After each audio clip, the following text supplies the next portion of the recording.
Welcome. This is David Boles, Human Meme. Today's topic, the Icarian Syndrome. Heat rises, smoke falls. The Icarian Syndrome is the story of us. We hope to rise to fall, and then forever live in the primordial immortality of our deaths. We dream of flight and of escape. The Icarian Syndrome is not about hubris, but about the fealty of combining dreams and wishes and escapes, all into a singular, unprovable notion that ends up on the bottom of the ocean. Because we cannot reliably predict the effect of nature on science. We are mortally cursed by knowing our unknowns. The myth. Icarus was the son of Daedalus. Daedalus created the labyrinth that housed the Minotaur. The Minotaur was a half-man, half-bull beast, and to keep the secret of the labyrinth, and the Minotaur bound and confused, King Minos put Daedalus and Icarus in prison. Daedalus created 2 sets of wings, both made of wax and feathers, to be used in their escape from the tower. Daedalus warned Icarus not to fly too close to the sun, or his wings would melt. As well, Icarus was warned not to fly too close to the sea, because the salt water would wet the feathers and he'd crash.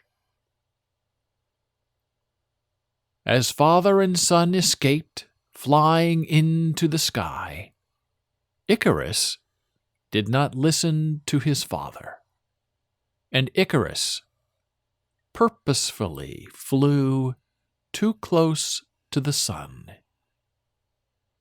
and the wax in his wings melted, and he fell from the sky into his deserving death, and Icarus drowned in what would become known as the Icarian Sea. And the island of Icaria was also named for Icarus, not as an honor, but as a warning for the rest of us. And what an honor to be known forever across time for the lesson of not listening to your father's advice. But that is the human divine. To fail and to fall, and to only rise again from the ashes of our own creation.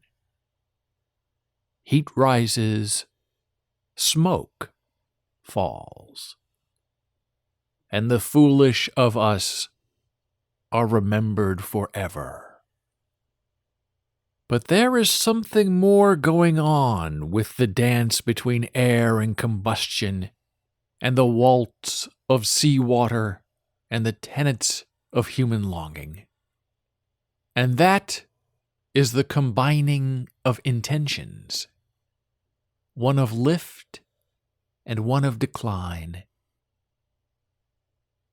all as the indices of the natural flow of things. Here's how I see the Icarian Syndrome in context. A combining.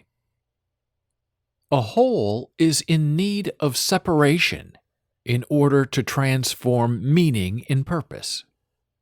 As one, warmth to ash, high art, low science, trying and falling, Sisyphus with a pretty purse. It is the combining of deplorable combustibles that consumes the purpose of the intention. We are always changing and transmogrifying and trying to replace the missing pieces of ourselves in order to become a fully realized human being.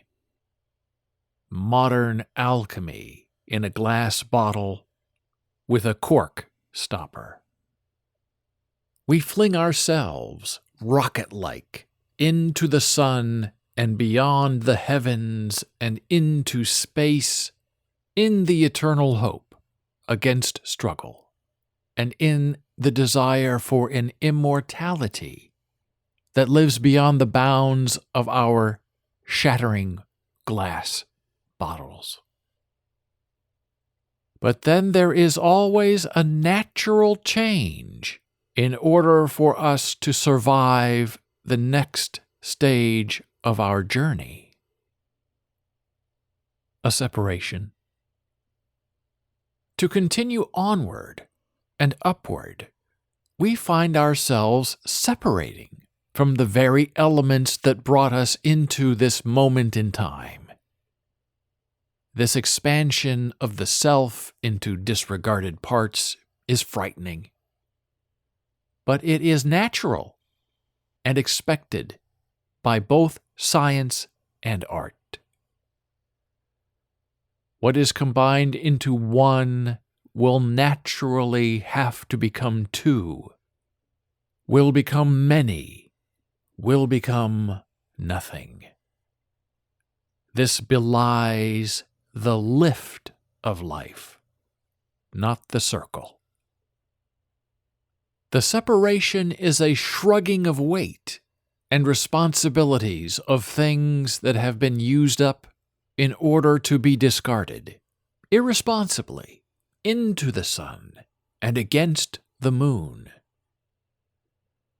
Then, just as we have reached peak altitude and we are floating in zero gravity at the pinnacle of our codified hopes and wishes, gravity recalls us back out of our higher dreams. A return. And we begin the inevitable fall. And the tumbling back to who and what we were before is just as inevitable as the combining rise. We cannot fly. We have lost our lift. We have fallen too close to the sun. And we are wet with the salt of the sea, because that is the expected cycle of life for those of us who dare to drive beyond the middle sky. This return is a remixing, a reconfirmation of the conflation between higher learning and lowered expectations. We are caught in the conflict between the peril of the human condition and the presumption of human aspiration. And the necessary result is to be brought back down into the core of us for recommendation and punishment. We are propelled back down into the organic root of us. Our DNA is redefined and reconfigured and recalculated, and we plunge deep into the outer sea. As the height of us dissolves into the combustible brine from which we first emerged from the primordial abyss. With our open eyes already squarely fixed on the heavens. Thank you for listening. Be a human meme.